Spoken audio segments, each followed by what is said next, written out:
l'intention de vous présenter un autre onglet de comparaison.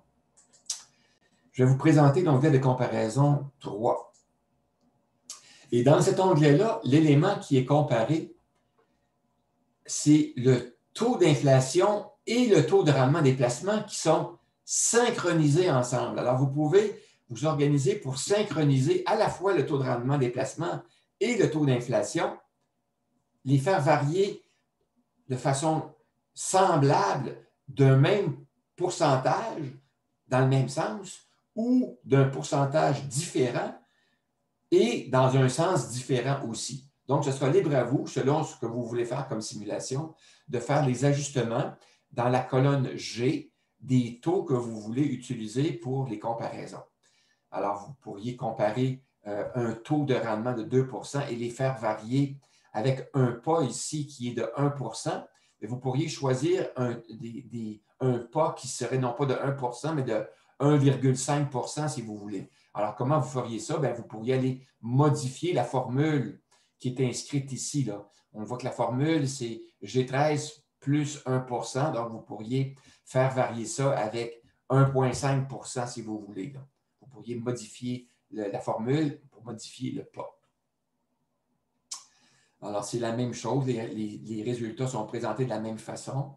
Alors, encore une fois, vous avez les deux boutons, comparer et effacer pour faire les calculs. Et voilà. Je vais en profiter pour vous présenter tout de suite l'onglet de comparaison 4 qui, lui, va nous permettre de comparer le pourcentage de répartition entre les placements. Alors, dans cet onglet-ci, vous pourriez faire varier dans vos scénarios réalistes, pessimistes et optimistes des pourcentages pour les simulations de compensation, pourcentages différents. Alors, si vous voulez utiliser un scénario optimiste, bien, vous auriez avantage à augmenter le pourcentage dans le SELI. Et si vous voulez calculer un pourcentage pessimiste, vous auriez avantage à augmenter le pourcentage affecté ou simulé à l'intérieur de votre épargne non enregistrée. Alors, c'est un peu comme ça. Alors, vous pouvez choisir trois pourcentages, mais il faut que ça donne 100 dans chacun des cas.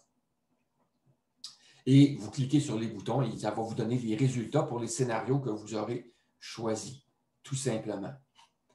Alors, voilà. Est-ce qu'il y en a qui ont des questions à poser sur les onglets de comparaison 3 et 4?